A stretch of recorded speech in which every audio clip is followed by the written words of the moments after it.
ದಿನ 8 ಕೋಟಿ ರೂಪಾಯಿ. ಇದು ಯಾವುದೋ ದೊಡ್ಡ budget PAN India cinema ಕಥೆಯಲ್ಲ.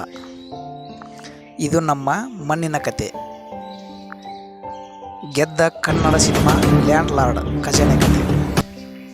Kantara, super show, ಆಮೇಲೆ ಈಗ ದುನಿಯಾ ವಿಜಯ್ ನಟನೆಯ ಲ್ಯಾಂಡ್ ಲಾರ್ಡ್ ಬಾಕ್ಸ್ ಆಫೀಸ್ನಲ್ಲಿ ಸಖತ್ ಸದ್ದು ಮಾಡ್ತಿದೆ. 5 ಕೋಟಿ 5 ದಿನ 8 ಕೋಟಿ. ಇದು ಲ್ಯಾಂಡ್ ಲಾರ್ಡ್ ಖಜಾನೆ ಕತೆ. ಕಳೆದ ವಾರ ತೆರೆಕಂಡ ಲ್ಯಾಂಡ್ ಲಾರ್ಡ್ ಸಿನಿಮಾ ಸದ್ಯ ಎಲ್ಲೆಡೆ ಸಖತ್ ಸುದ್ದಿ ಆಗ್ತಿದೆ. ಕಾರಣ ಏನು ಅಂತ ಕೇಳಿದರೆ, ಇದು ನಮ್ಮ ಮಣ್ಣಿನ ಕತೆ. 100% ನೈಜ ಘಟನೆ ಆಧಾರಿತ ಕಥಾನಕ. ಸಮಾಜದ ಕೈಗನ್ನಡಿಯಂತಿರುವ ಸಾಮಾಜಿಕ ಪಿಡುಗುಗಳ ವಿರುದ್ಧದ ಹೋರಾಟ.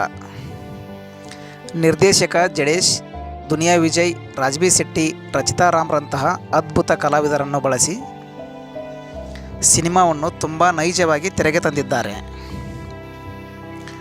ಲ್ಯಾಂಡ್ ಲಾರ್ಡ್ ನೋಡೋಕೆ 80ರ ದಶಕದ ಕತೆ ಅಂತ ಅನಿಸಬಹುದು.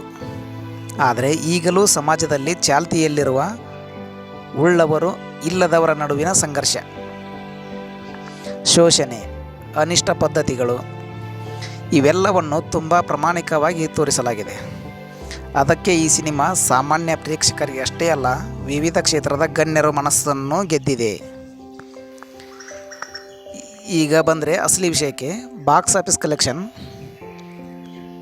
ಮೊದಲ ದಿನ ಸುಮಾರು 1 ಕೋಟಿ, ಎರಡನೇ ದಿನ 1 ಕೋಟಿ, ಮೂರನೇ ದಿನ 1 ಕೋಟಿ, ನಾಲ್ಕನೇ ದಿನ 2 ಕೋಟಿ, ಹೀಗೆ ಒಟ್ಟಾರೆ 5 ದಿನಕ್ಕೆ 8 ಕೋಟಿಗೂ ಅಧಿಕ ಕ್ರಾಸ್ ಕಲೆಕ್ಷನ್ ಆಗಿದೆ.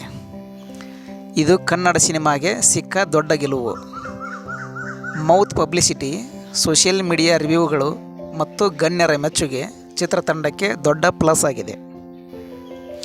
ಇನ್ನೊಂದು ವಿಶೇಷ ಅಂದರೆ, ದುನಿಯಾ ವಿಜಯ್ ಅವರು ಬೆಂಗಳೂರು ಯೂನಿವರ್ಸಿಟಿಯಿಂದ ನೂರಾರು ವಿದ್ಯಾರ್ಥಿಗಳ ಜೊತೆ ಕಾಲ್ನಡಿಗೆಯಲ್ಲಿ RR ನಗರದ ಆರ್ಚ್ ಮಾಲ್ಗೆ ತೆರಳಿ ಲ್ಯಾಂಡ್ ಲಾರ್ಡ್ ಸಿನಿಮಾ ವೀಕ್ಷಿಸಿದ್ದಾರೆ. University to theatre, students with Vijay. ಈ ದೃಶ್ಯಗಳು ಈಗಾಗಲೇ ಸೋಷಿಯಲ್ ಮೀಡಿಯಾದಲ್ಲಿ ವೈರಲ್ ಆಗಿವೆ. ಅಷ್ಟೇ ಅಲ್ಲ, ಕರುನಾಡ ಚಕ್ರವರ್ತಿ ಡಾಕ್ಟರ್ ಶಿವರಾಜ್ ಕುಮಾರ್ ಅವರು ಕೂಡ ಲ್ಯಾಂಡ್ ಲಾರ್ಡ್ ಸಿನಿಮಾ ನೋಡಿ ಚಿತ್ರತಂಡಕ್ಕೆ ಬೇಷ್ ಅನ್ನೋ ಶ್ಲಾಘನೆ ವ್ಯಕ್ತಪಡಿಸಿದ್ದಾರೆ. ಇದು ಸಿನಿಮಾಗೆ ಇನ್ನಷ್ಟು ಬಲ ತಂದಿದೆ. ರಿಷಬ್ ಶೆಟ್ಟಿಯವರ ಕಾಂತಾರ, ರಾಜ್ಬಿ ಶೆಟ್ಟಿಯವರ ಸೂಪರ್ ಶೋ ಬಳಿಕ ಮತ್ತೊಮ್ಮೆ ಕನ್ನಡದ ಮಣ್ಣಿನ ಕತೆ ಗೆದ್ದಿದೆ. ಲ್ಯಾಂಡ್ ಲಾರ್ಡ್ ಅಂದರೆ ಒಬ್ಬ ವ್ಯಕ್ತಿಯ ಕಥೆಯಲ್ಲ, ಇದು ಒಂದು ಸಮಾಜದ ಪ್ರತಿಬಿಂಬ. ಒಟ್ಟಿನಲ್ಲಿ 5 ದಿನ 8 ಕೋಟಿ. ಇದು ಲ್ಯಾಂಡ್ ಲಾರ್ಡ್ ಖಜಾನೆ ಕತೆ. ನೀವು ಇನ್ನೂ ಸಿನಿಮಾ ನೋಡಿಲ್ಲ ಅಂದರೆ ಒಮ್ಮೆ ಥಿಯೇಟರ್ಗೆ ಹೋಗಿ ನೋಡಿ. ಸಿನಿಮಾ ಬಗ್ಗೆ ನಿಮ್ಮ ಅಭಿಪ್ರಾಯವನ್ನು ಕಾಮೆಂಟ್ನಲ್ಲಿ ಹೇಳಿ. ಧನ್ಯವಾದಗಳು.